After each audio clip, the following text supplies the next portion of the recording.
Chilling tales for dark nights.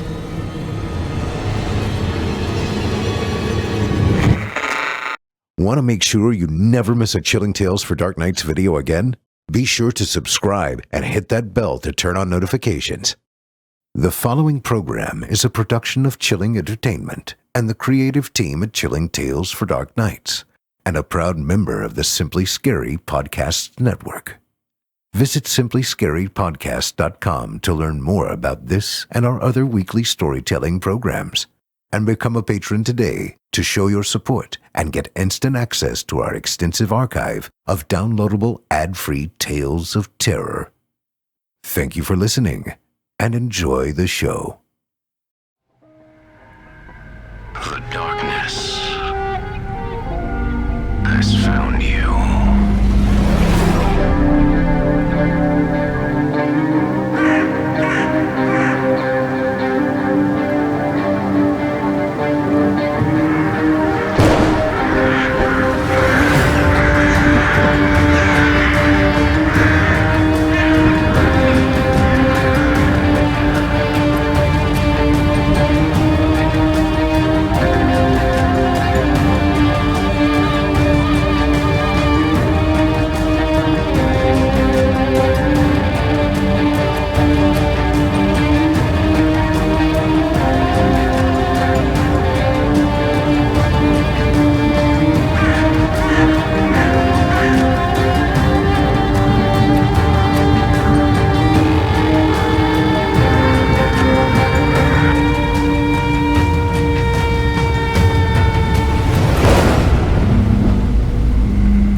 Welcome to Season 5, Episode 4. I'm your host, Jason Hill. And oh my God, my fucking head! The pain! This happens every time Dale and Earl come a-truckin' into town. I am getting too old for this shit. God, I hath taken thy name in vain. I hath lusted after many women, both virtuous and iniquitous, though generally voluptuous. I am sorry, Lord, but I just like them a little well-rounded, a little something to cuddle with, you know what I'm saying? It is how thou hast made me. I have dabbled in drink and dice and desecrated the sanctity of my own mind with hallucinogenic mushrooms many, many, many times. I have corrupted my spirit with ancient tomes and forbidden scrolls, cavorted with eldritch horrors and loathsome, creeping denizens of the outer darkness. But I beg of thee, O Lord of hosts, I will relinquish my wicked and sinful ways, the pleasures of the flesh, my debauched and degenerate lifestyle, and dedicate myself to good works and devotion to human decency and shorter intros and less shitty accents. If you just make this hangover go away.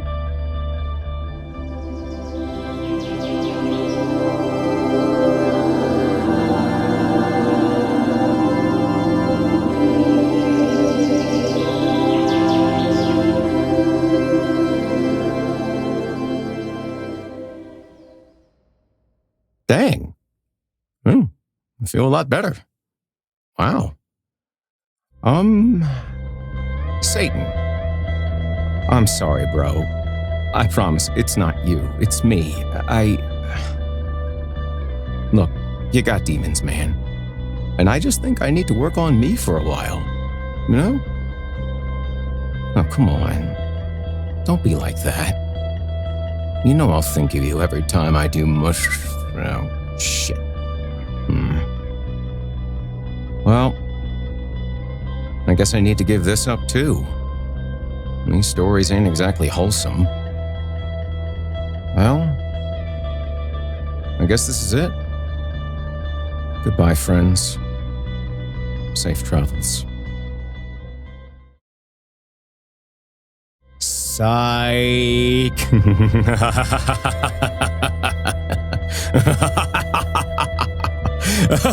Ow! Jesus! Sorry, Lord. So, if you want to be a patron for more stories, no ads, $5 a month, it's not much. Goes to a good cause. Man upstairs might like it. Just saying. I recently met the guy, and he's all right.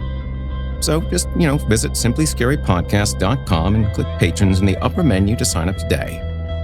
There you have it. Now, allow me to escort you to... You know what? We're doing another funny one this week, so we'll just get right to it. The darkness has found you. Oh, one more thing. This is part 2 of a 2-parter, so you want part 1, just, go back to last week.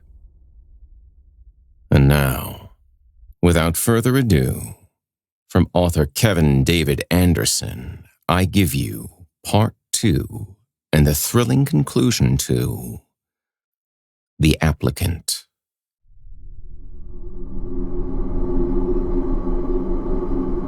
Do you see it, Daddy? Cassie said. Do you see it? I do, Miss Williams said. Suddenly unsteady on her feet, she sunk into her chair. I do. Dale glanced over at his friend, who had one hand gently cupping little Earl. He staggered to the table. What the hell is that? I tried to tell you, but it wouldn't let me talk, Cassie said. It was always in my head. She broke away from Williams and ran to the table, grabbed a handful of crayons. I hate you! She screamed as she threw the colorful projectile at the creature that had made her life a living hell for 2 years. But, with unbalanced anger guiding her aim, most of the crayons hit Dale. Dale shook his head. He had just made this girl's future 1,000,000 times brighter than it was before. And so far, for his good deeds, he had been punched, bitten, called names, and now pelted with crayons. Although none of it hurt too bad, the irony in the sentiment that he had become very acquainted with over the years was not lost on him. No good deed goes unpunished.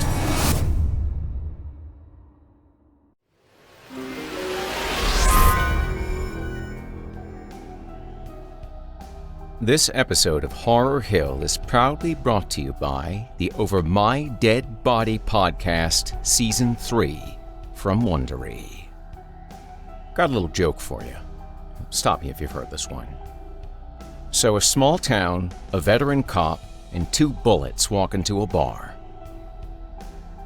I don't really remember the punchline, but it is one hell of a podcast.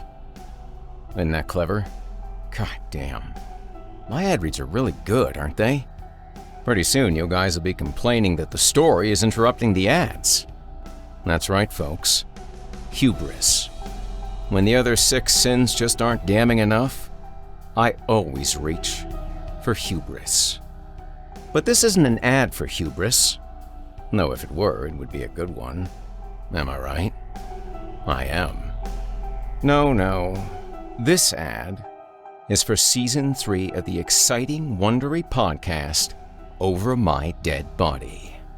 The story of small-town cop Joe Glinowitz, hometown hero and 30-year veteran of the local police department, found dead on September 1st, 2015, just 1 month from retirement. I throw in a Lethal Weapon saxophone sting right there, if we could afford it. But you'll just have to do with my rendition.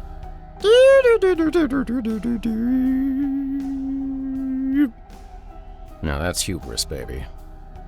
Over My Dead Body Season 3 has everything I love about true crime. And, incidentally, small towns. It's got corruption, it's got deception, it's got betrayal, and it's got secrets so dark they can only be discerned by their gravitational attraction, rather than their luminosity. I know someone out there found that funny. Was it you? I like Over My Dead Body Season 3. Nay, I love it. And you will too. Because the only true crime here would be not listening to it. Ooh. follow Over My Dead Body Season 3 Fox Lake on Apple Podcasts or wherever you're listening right now. Or you can listen early and ad-free by subscribing to Wondery Plus in the Wondery app. Thank you for your support of this program and of the sponsors that make it possible.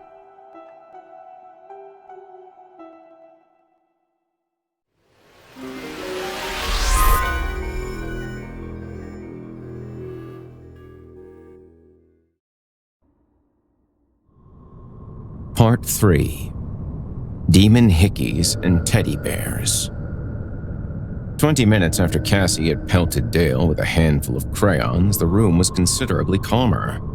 Dale had removed the parasite from his arm and impaled it with his knife on the conference room table. As he did so, he admired the construction and sturdiness of the table. It was important to note because although the demon parasite was clearly the first thing needing to be impaled on its surface, Dale had no reason to think it would be the last. With a bag of ice in his lap, Earl sat a few feet from the creature watching it squirm. It dangled above the table's surface, looking like an enormous mounted alien insect specimen, the pride of an entomologist. Dale had fetched the first aid kit from his rig and was on one knee patching up Cassie's back. The wounds, nor Dale's patch job, looked too good, but they'd heal. And most importantly, Cassie would develop and grow normally. In time, she may even forget the thing that was living off her, eating her, and making her and Miss Williams' life a living nightmare. "What in God's creation is this thing?" Earl said. Dale glanced at Cassie, unsure if he should answer that question in front of the youngster. She turned to him, traces of anger in her face, clearly expecting him to answer. 7-year-old or not, she had a look on her face that said she expected nothing short of the truth. The whole truth, and no goddamn sugarcoating. "Do you know what this thing is?" Williams asked. Dale handed the last few bandages to Miss Williams and stood. He walked around the table toward the thing.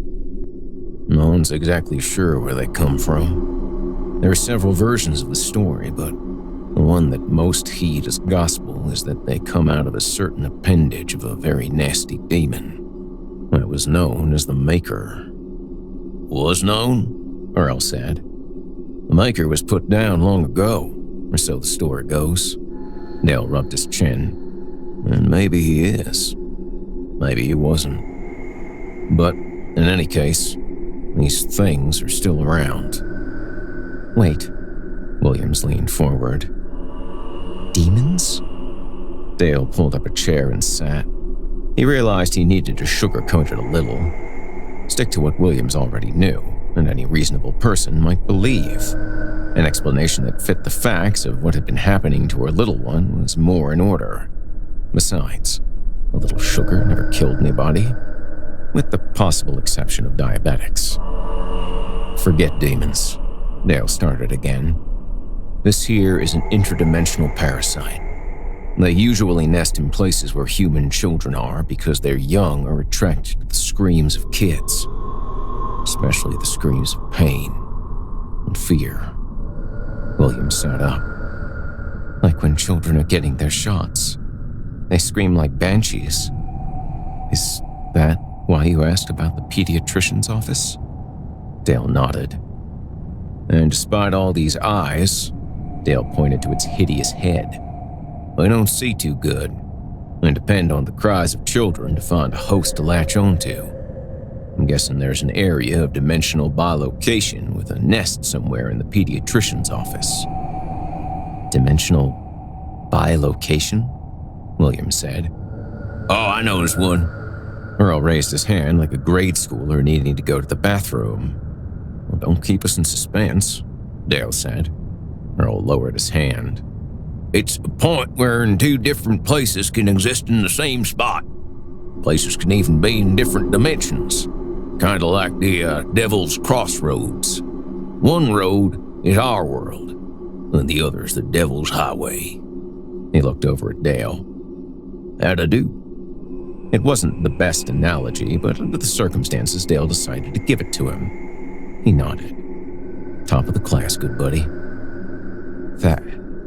That's real? That's a real thing? Williams looked horrified and put her arms around her daughter. How could I not know? How could I not see?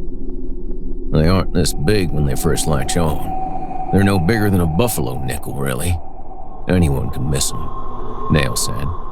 But when he looked into William's eyes, he could tell that's not what she meant. She meant, how could I not know? How could I not see what was really going on with my child? What kind of parent am I? Don't spend time blaming yourself, Dale said. They've had a lot of practice developing their unique kind of camouflage. They've been sucking the life from children right under the noses of devoted parents, good parents, for a millennium. William's gaze was distant.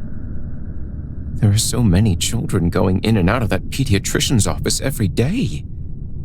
Yeah, Dale said. That needs to be dealt with. But first we should dispose of our uninvited guest. Earl, you okay going for a walk? Although the color had returned to his face, Earl didn't look excited about getting up. Walk, maybe. Run? No. No running, I promise, Dale said. Miss Williams, will you and Cassie please wait here? She didn't respond, and Dale got the sense she wanted to be away from this place. Large rednecks and squirming, life-sucking demon parasites. Any reasonable person would. I know you probably want to skedaddle, and I wouldn't blame you, Dale said. But I would really like to talk to you a bit more, if that's all right with you. She nodded, but Dale wasn't sure if Williams heard him completely. Her look was distant, clearly thinking over the past few years of their lives, trying and struggling to incorporate the new and very unsettling information. Dale stood and reached for his knife. Earl, can you get a gallon of diesel and meet me in the alley round back by the dumpster? Earl smiled. Sounds like having a cookout. What's on the menu? Dale freed the knife from the table, the impaled creature squirming, grotesque gills silently shrieking. Dale smiled. Demon kebab.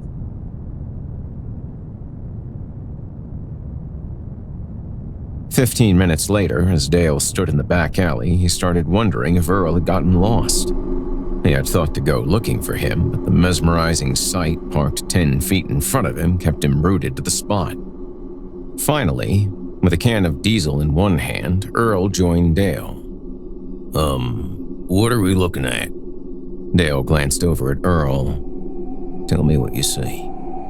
Earl took a step forward and scrunched his face, and Dale could see his thinking lines running across his forehead. Looks like an early 2000 VW station wagon. Not really keen on the color. Is that supposed to be green? Keep looking, Dale said. Why the hell would anyone park back here anyhow? Earl said. Then it seemed he saw the first thing Dale wanted him to notice. Oh, damn. It was clear to anyone taking a second look at the unwashed, scratched-up VW with a dented fender that it wasn't just a vehicle, but it was someone's home. Personal belongings filled the back compartment, and there were makeshift curtains along the backseat windows. And it didn't take a first-class detective to identify the owner. A small stack of coloring books and torn box of crayons left on the roof did that just fine. That is some tight living quarters, Earl said. With his free hand, Dale dug in his pocket. And that ain't the worst part. It ain't, Earl said as Dale pulled out his keys and held them out. Take another look through this. Earl took the keys and separated the strange-handled monocle. What's this thing? It's called a God's Eye. Yep, that don't explain much, Dale sighed. It's a piece of stained glass from a window in a 900-year-old church run by a very aggravating, not to mention easily offended bunch of uptight monks. I'm guessing you can't get these on Amazon. How'd you come by it? I may have been thrown through the aforementioned stained glass window. Earl raised an eyebrow. Dale shrugged. I wasn't kidding when I said the monks are easily offended. They have no sense of humor. Sounds like a story I'd like to hear. Later, Dale said. I'll take a gander at the VW. Earl brought the God's Eye up and peered through the crimson glass. Well, butter my butt and call me Biscuit. You got that right, Dale said.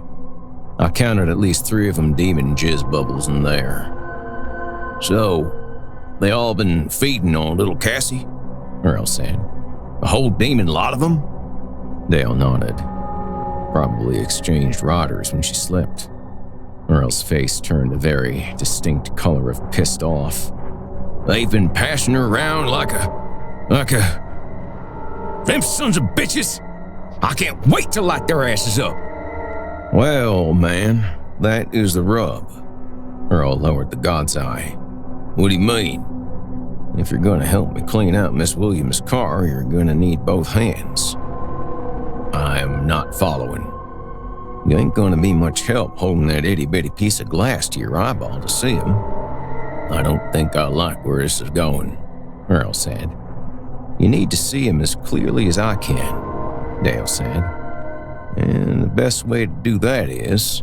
He turned his buck knife upside down so Earl could see the teeth of the creature impaled on it. They snapped open and closed, eager to latch on to something or someone. Oh, hell no. Don't be a big baby, Dale said. I don't need no demon hickey. Oh, Earl, just man up, Dale said. Remember a few years ago when we got shit-faced in that dive in Amarillo? You said that one day we should get matching marks to show everybody that we were best buds. That was back when I liked you. You don't like me? I sure as hell don't like you right now. Holding that demon cock crustacean with tentacles, snapping teeth out at me.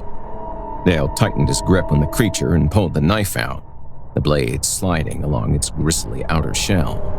Oh, come on, it don't hurt that much. Earl sighed.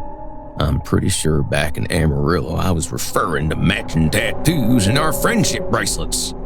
Dale chuckled. Friendship bracelets? I'm genuinely touched. Dale moved the teeth closer. Now come here and get your demon hickey like a man. Earl stuck his arm out, averted his eyes, and said, Fine. On 3, Dale said. Earl nodded. Ready? 1, 2. Dale slapped the parasite over Earl's arm. Earl let loose a vile tirade of obscenities, all of which bounced around the narrow alley like a bucket of racquetballs, then ascended into the sky, where it seemed even the clouds took offense. In less than a minute, Earl could see what they were facing, and it clearly made him angry. Beady-eyed sons of bitches. This looks like a job for Betsy, Earl said, referring to his monstrous Bowie knife. In anyone else's hand, it looked oversized, a short sword with a silver hilt. But in Earl's hand, it looked like all business. Dale extracted the parasite from Earl's arm. Why don't you go on and get the old girl? And ask Miss Williams if we can borrow her car keys. What are you gonna do? I'm gonna go get the dumpster ready for the cookout. Earl handed Dale the can of diesel. Back in 5. Dale strolled to the dumpster, the same dumpster they'd been dumping dead critters in for the past few days. He put the gas down and pushed open the lids. The smell of rot could peel paint, and Dale held his breath. Before tossing it in with the rodent carcasses, Dale snapped off its underside digits, tossed them in, then grabbed hold of its remaining butt tentacle. It came loose with a slick and greasy pop.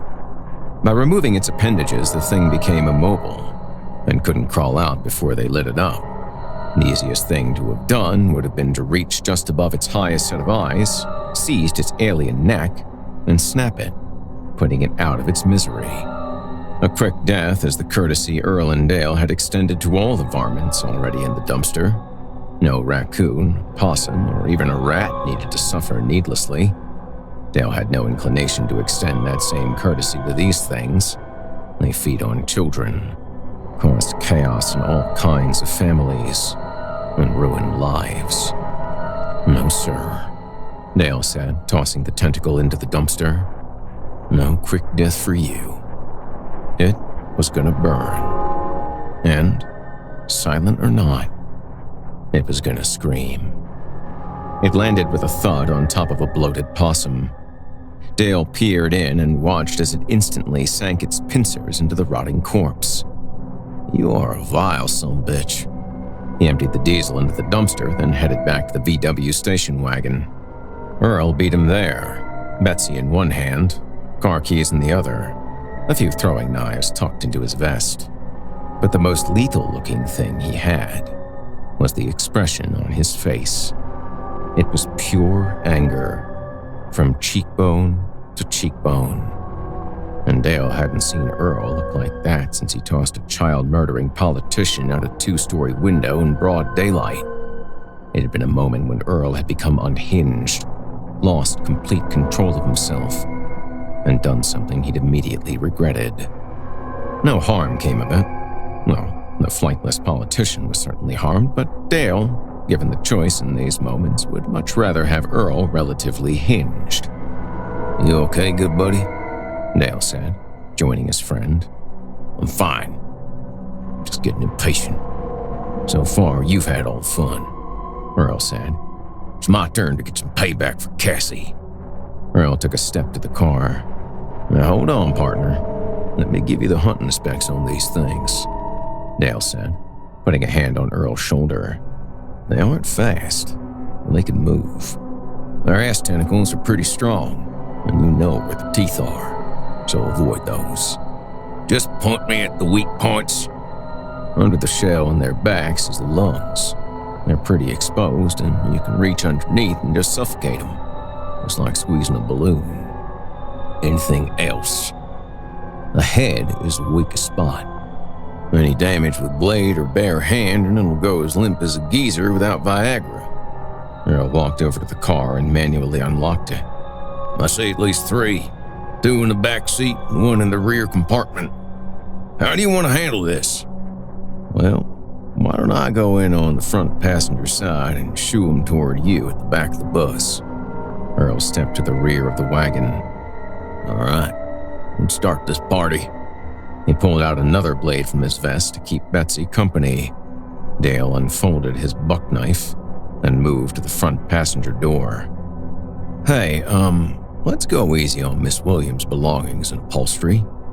Oh, hell, I can fix anything, Earl said the man who had duct tape holding his belt together when I met him. Dale waited for Earl's snappy retort, but it did not come. Earl was definitely in a mood. Creatures, living or dead, that hurt kids always put Earl in a particular way. A mean, killing way.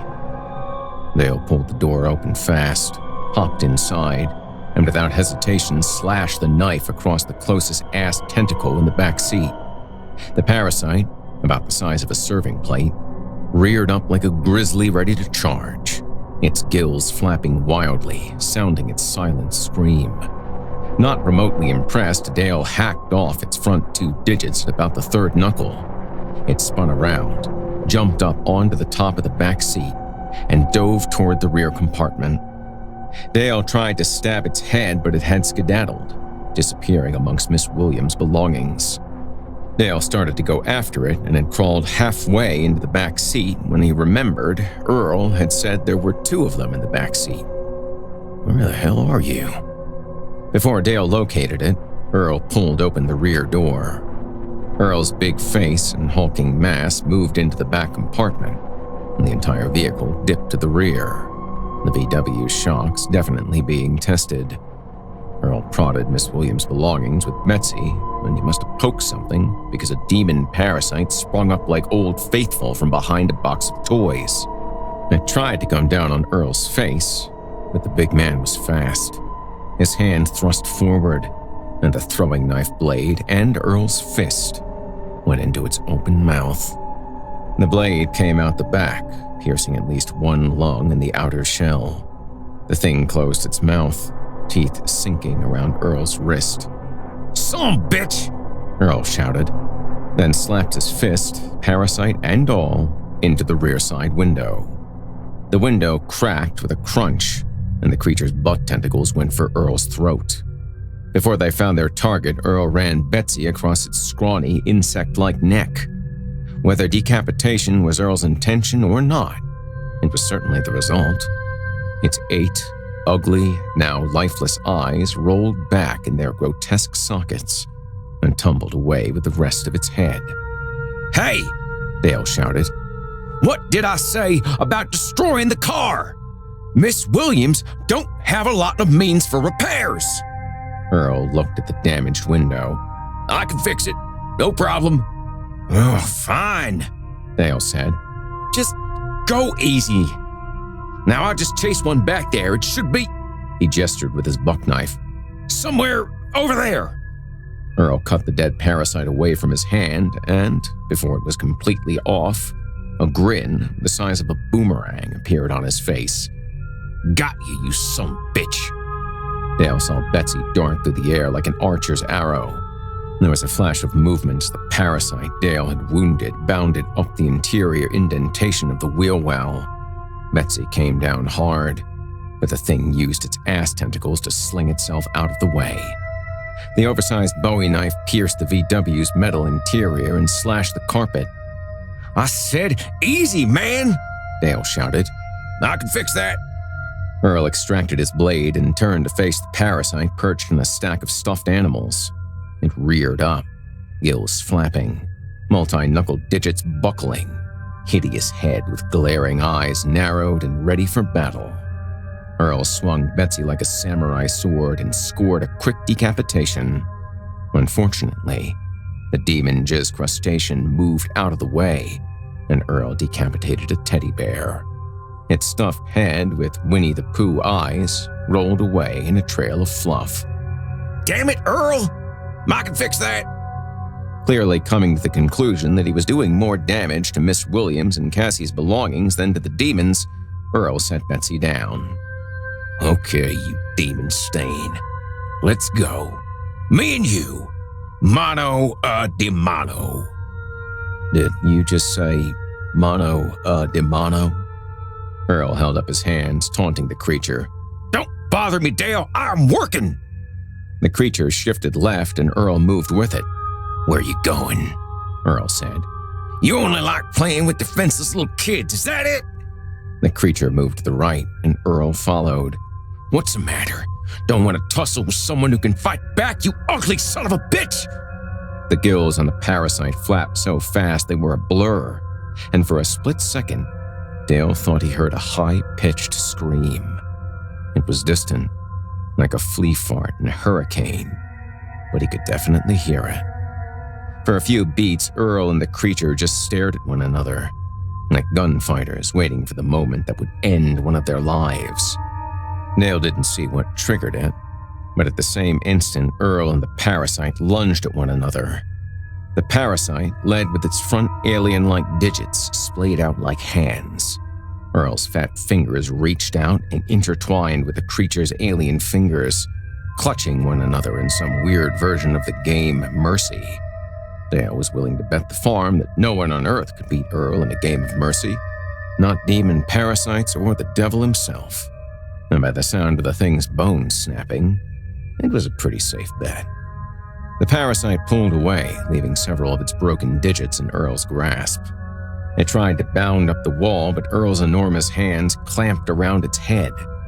In a fast motion, Earl compressed his hands together, squeezing tight. Its 8 eyes exploded all at once, like warm chicken eggs under a steamroller. Yellow and green slime oozed out between Earl's fingers, and he grinned like a 9-year-old, playing with silly putty.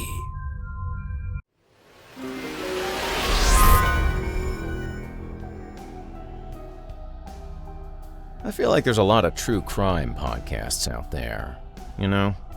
The ground is thick, as they say, with this particular flavor of non-fiction entertainment. And even if you are a particular glutton for it, like I am. Separating the wheat from the chaff is no small task. You like all those cliches? There's just something so warm and comforting about them. Otherwise, I don't think we'd say them. Right? Well, it's neither here nor there. Regardless, true crime, podcasts, lots of them. Which ones are good? Well, let me tell you. Over My Dead Body from Wondery, now in its 3rd season, will scratch that true crime itch like it's nobody's business. In fact, it'll scratch it so hard you'll lose some skin, probably a bit of blood, subcutaneous fat, and when you finally get down to the bone, well, I'll be damned if you don't scratch some more. But if you're as serious about true crime as I am, it's not about the itch, it's about the scratching. Now, I gave you the rundown of what Over My Dead Body Season 3 Fox Lake is about in the preamble earlier, so I'm just going to hit you with some broad strokes. We got a small town, we got a small cop, we got 2 small bullets that somehow found their way into his chest. How did they get there? Well, wouldn't you like to know? But I'll give you a hint. The man presumably had a closet, and tucked in between the various work and play attires, he might have had a couple skeletons. And I think we both know it's quite the right time of year for skeletons. And these particular skeletons, once uncovered, just happened to put the town of Fox Lake in the national spotlight, uncovering secrets that would haunt the town for years to come, like a spooky Halloween ghost. Ooh, a man died. I really shouldn't make fun, but it's true crime. It's entertainment, you know? Death. It's interesting. That's why you guys keep coming around here, I think. But there it is in a nutshell. Wondery's shocking true crime podcast, Over My Dead Body. Back for a 3rd season with a story about corruption, betrayal, and the secrets of a fallen hero. I like it. Nay, I love it. And you will too. So follow Over My Dead Body Season 3 Fox Lake on Apple Podcasts or wherever you're listening right now. But here's the sexy part. You can listen early and ad-free by subscribing to Wondery Plus in the Wondery app. Or don't and say you did. But be forewarned. Secrets like that have a way of becoming unburied. Isn't that right, James? I hope I gave the Jameses out there a little pre-Halloween thrill. Happy Halloween! Whee! Thank you for your support of this program and of the sponsors that make it possible.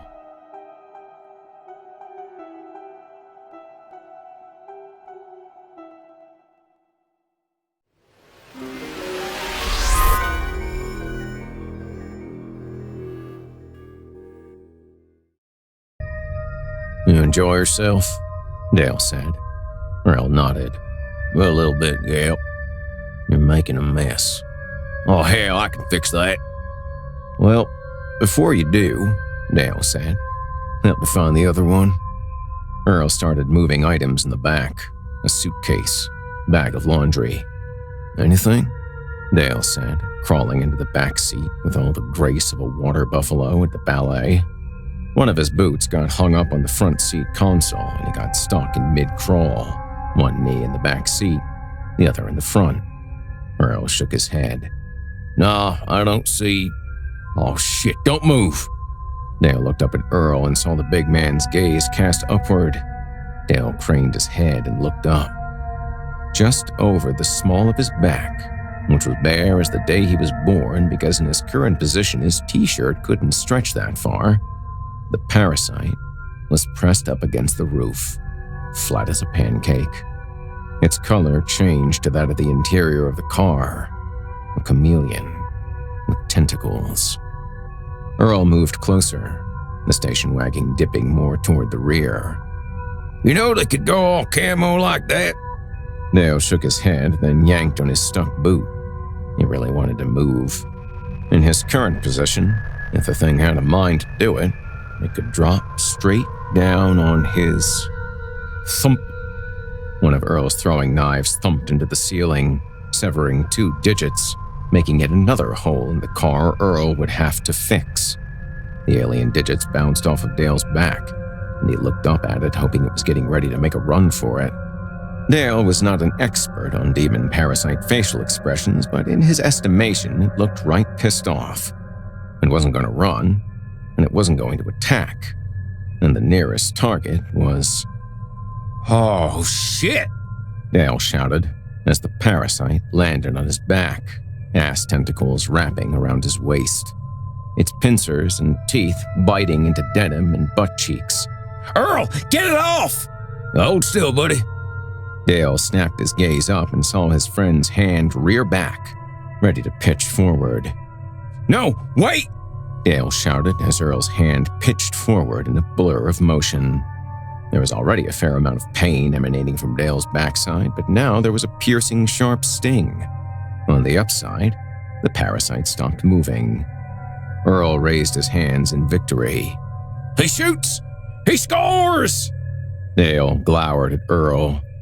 "Did you just put a knife in my ass?"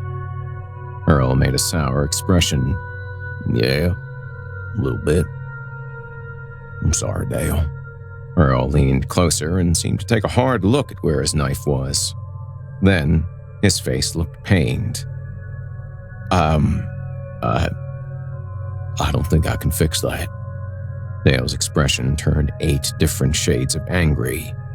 "Was a hell of a shot, though. Wish you'd seen it. Took its head clean off." Earl looked satisfied with himself. "Probably saved your life." "I am so lucky that you were here." Dale's tone indicated a distinct lack of sincere thankfulness. Earl smiled. "You are quite welcome, good buddy."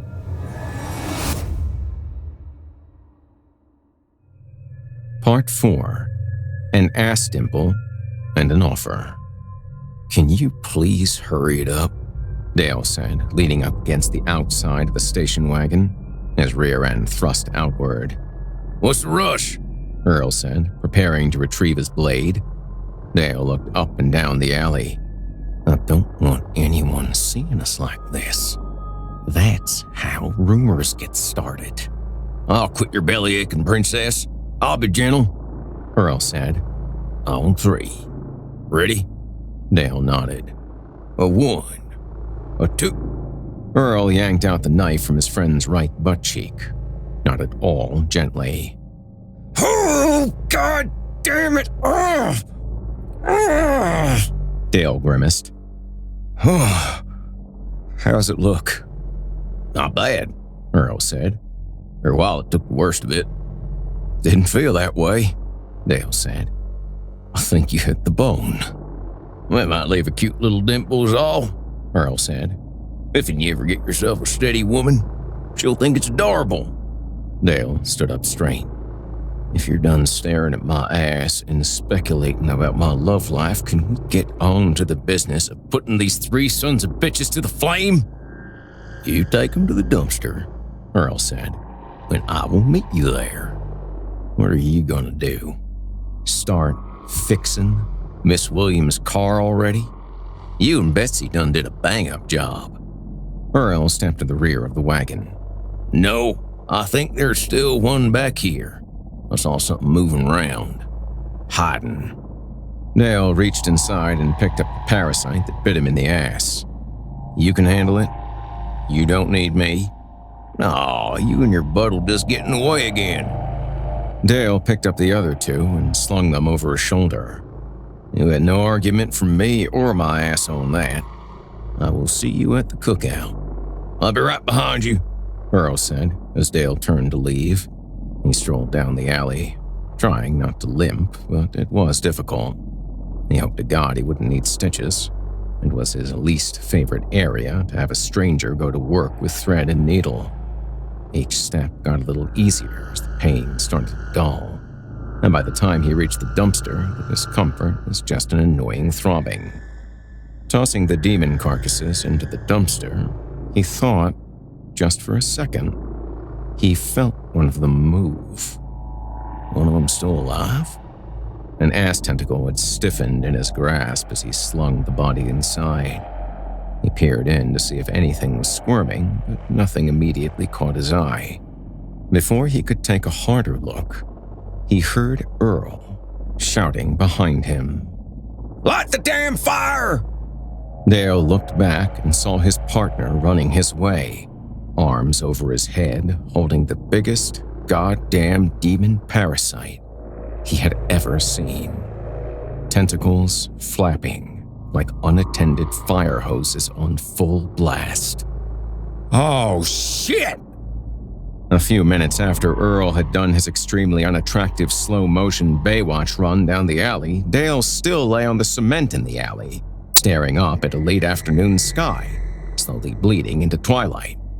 It was a nice view of the heavens, one Dale doesn't stop to take in quite as much as he should. Earl's big head suddenly appeared over him, making the view considerably less attractive. "Hey, buddy, what you thinking about down there?"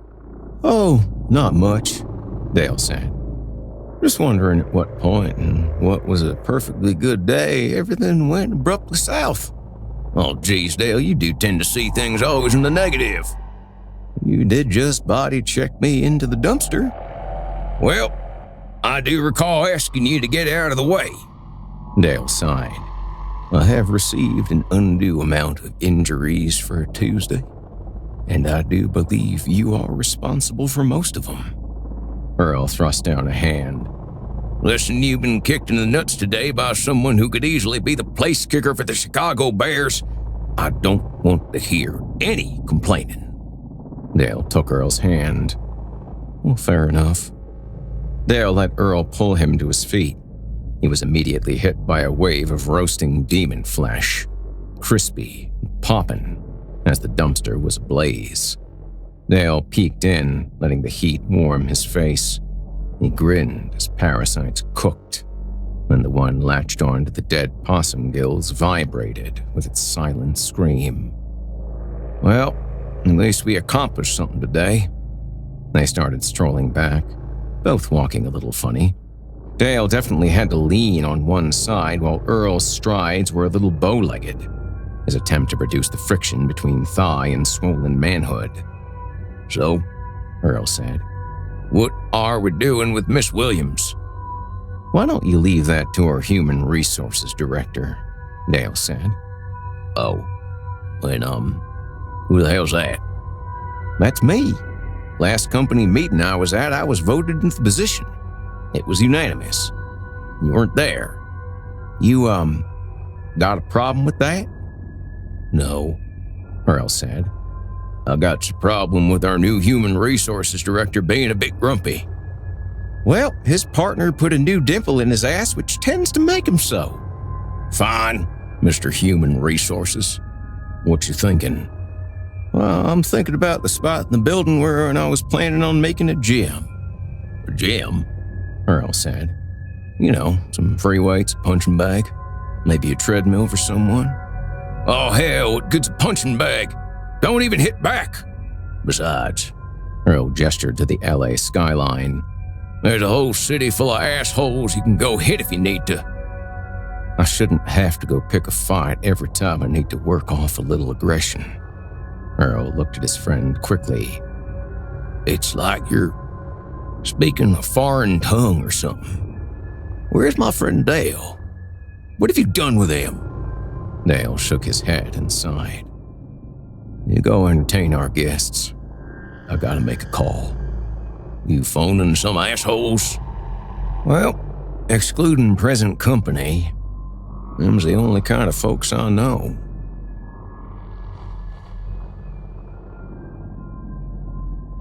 A while later, Dale hung up the phone, exhausted. It wasn't the day's events that were so tiring. It was the effort it took to find the right asshole in the Department of Assholes under the Council of Assholes that were in charge of interdimensional parasites. He'd thought that after all this time, and all he'd done, he'd at least earned enough respect to move forward a little faster in the goddamn emergency phone queue.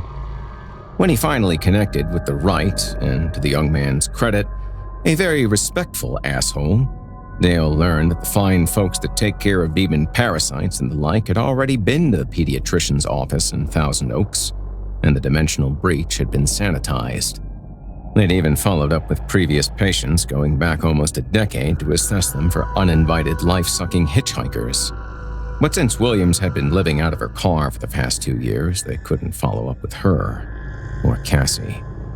Just another homeless family that had fallen through the cracks. Supernatural trans-dimensional cracks, but cracks just the same. Dale had set up his office in the only room on the first level. It was located at the opposite end of the building, far away from the main offices on the second floor, a fact that had not gone without notice from his partner. Nestled back to the freight entrance and loading dock, it was probably used by the previous business's shipping and receiving clerks. It wasn't big, just large enough for a few chairs, a love seat that had definitely seen better days, and a desk, dark wood, with at least one drawer tall enough to hold a full-size bottle of Old Forester's signature 100-proof Kentucky bourbon. Not top shelf, but then again, neither was Dale. Eyeing Dale as he hung up the phone, Earl gestured for Miss Williams and her daughter to come in. Earl plopped down in the love seat, which made sounds of distress, and Miss Williams sat across the desk from Dale. Cassie climbed into her lap, and as she did, she pointed at Earl. Mom, he's fat. Earl chuckled and sucked in his gut a bit. Cassie, that is not nice, Williams said. But he is, Cassie repeated, eyeing Earl. He really, really is. Please, Cassie, Williams said, looking embarrassed. Kids. She only says 2 words for 2 years, and now she will not stop talking. She looked back at Earl. I am so sorry. That's all right. Let her talk, Earl said, then slapped his belly. Besides, this ain't fat. It's not? Cassie said. No, sir, Earl said. It is emergency muscle. I'll keep it right here in case I need it, only to be used in cases of dire emergencies. Dale rolled his eyes. He really needed a beer. Miss Williams turned to Dale. May I just start by saying, I am so sorry I hit you both. She looked over at Earl. And I'm very sorry I kicked you where I kicked you. And I'm very sorry I called you gentlemen rednecks. Dale smiled. Well, this might surprise you, but that was not the first time either of us had been hit in anger. And if I think if Earl was planning on having kids, he'd have done so by now. That's for sure, Earl said. They're pretty much just decorative at this point. Still, I'm very, very sorry. Especially after what you've... I just wanted to apologize.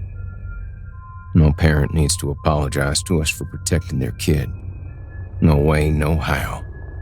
You do what you need to do. Good parents always does. As for the name-calling, Dale continued with a chuckle.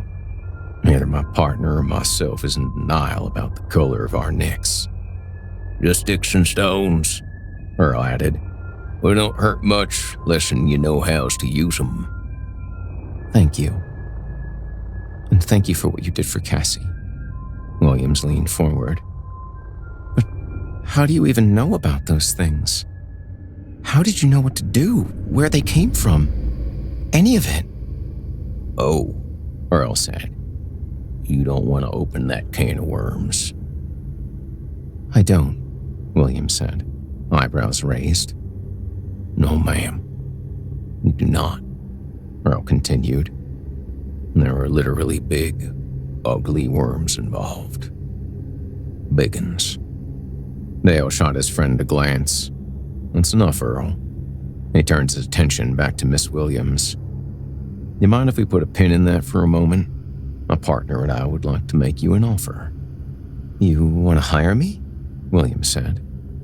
After everything?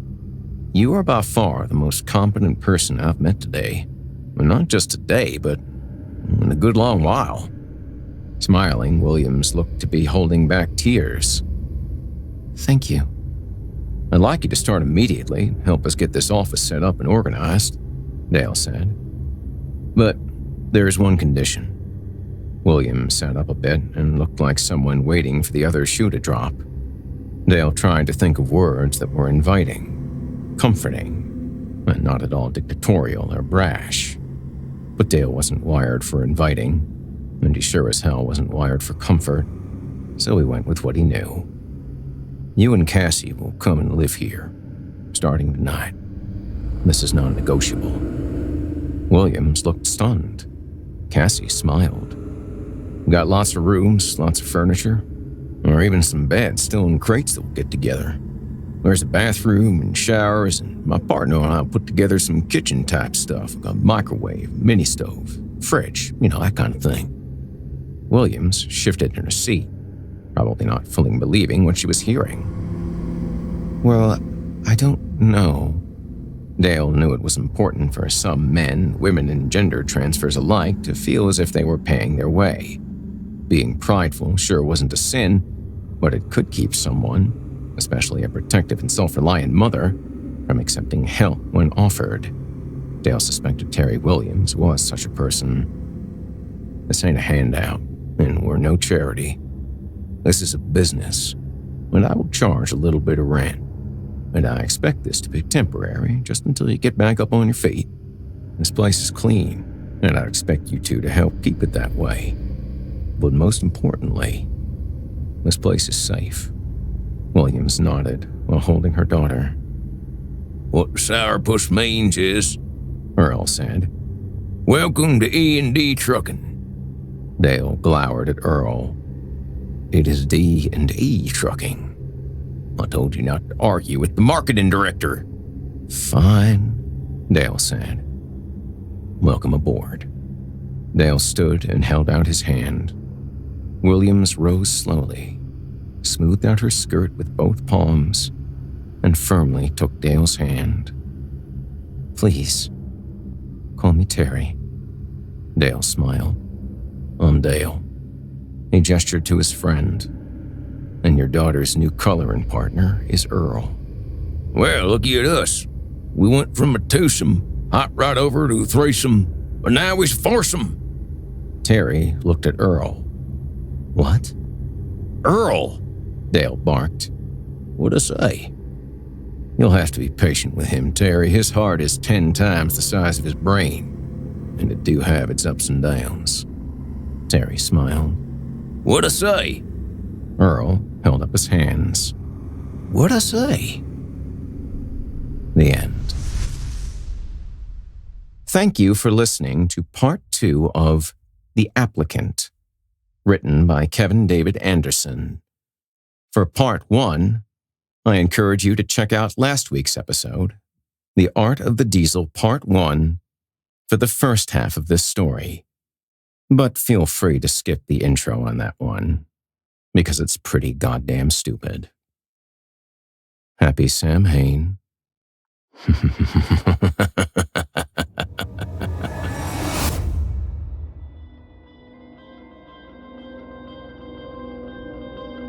You've been listening to Part 2 and the conclusion to The Applicant by author Kevin David Anderson. For Part 1 of the story, please visit last week's episode, that is Season 5, Episode 3, The Art of the Diesel. The Applicant was written by and presented courtesy of Kevin David Anderson. Anderson's debut novel, the geeky cult zombie romp, Night of the Living Trekkies, is a funny, offbeat novel exploring the pop culture carnage that ensues when the undead crash a Star Trek convention. His latest book, Midnight Men, The Supernatural Adventures of Earl and Dale, was inspired by the short story Green Eyes and Chili Dogs, produced by yours truly, Jason Hill, and heard on my own YouTube channel and on the Simply Scary Podcast's Season 3, Episode 6. Anderson's stories have appeared in over 100 publications and on fantastic podcasts such as the Drabblecast, Pseudopod, the Nosleep Podcast, Horror Hill, and the Simply Scary Podcast. In addition, he's an active member of the Horror Writers Association, and currently works in special education. For more information on him, visit kevindavidanderson.com. If you enjoyed what you've heard on today's program, please take a moment to stop by our iTunes page or wherever else you listen to your favorite podcasts and leave us a 5-star review and a kind word. It makes a huge difference and would mean a lot to me. If you'd like to hear more lengthy tales, be sure to take a look at my audiobooks, available now on audible.com. If you'd like to hear a premium, ad-free edition of tonight's and all our other episodes, visit simplyscarypodcast.com today and click the Patrons link in the menu at the top of the screen. You'll find yourself at chillingtalesfordarknights.com, where you can become a patron for as little as $5 per month and get access to our entire audio archive dating back to 2012, including past episodes of this program, all of our other shows, and hundreds of standalone releases, all of them ad-free and available to download or stream. If you happen to use Facebook, Twitter, Instagram, or YouTube, you can follow and subscribe to Chilling Tales for Dark Nights there, where you'll get all of our latest updates and new releases and have the chance to interact with us each and every week. You'll find me personally on Facebook, Twitter, and Instagram as well. Until next week, listener, when we meet up once again atop the horror hill for yet another dance with darkness, I bid you good night. Sleep tight, listener, and whatever you do, if you hear scratching at your door, don't open it. The darkness may have found you, but it's up to you to let it in.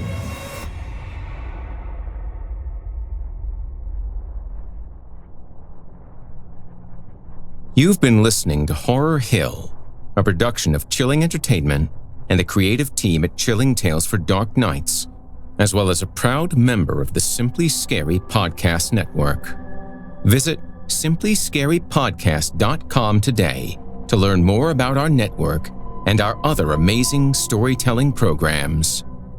Tonight's program was hosted and its featured stories performed by yours truly, Jason Hill, unless otherwise noted. Selected stories have been adapted with the kind permission of their respective authors. Sound design, original music, and final mixing and mastering provided by Felipe Ojeda under the guidance of executive producer and director Craig Groshek. The program's logo was created by Craig Groshek, and this week's artwork provided by Omega Black, unless otherwise noted. Got a scary tale of your own that you'd like performed? I take submissions. Email it to me today at horrorhill@simplyscarypodcast.com to have your terrifying tome considered for production in a future episode of the show. If you enjoyed what you've heard on tonight's program and are joining us on your favorite podcast app, subscribe to us to be sure you never miss an episode, and leave us a 5-star review and a comment. Your feedback means a lot to me. You can also follow Chilling Tales for Dark Nights and Horror Hill on Facebook to connect anytime and get the latest updates. If you're listening on the Chilling Tales for Dark Nights YouTube channel, do us a favor and hit the subscribe button and the bell notification icon to get more spooky tales from me and the crew, and another episode of this program each and every week. And don't forget to hit that thumbs up button to tell us how we're doing, and leave a kind word or a request. If you can never get enough spooky stories and can't wait until next week for more, and haven't already, be sure to check out Chilling Tales for Dark Nights on YouTube for hundreds of free audio horror stories, including more performances from yours truly, and consider supporting us by becoming a patron at chillingtalesfordarknights.com. In addition,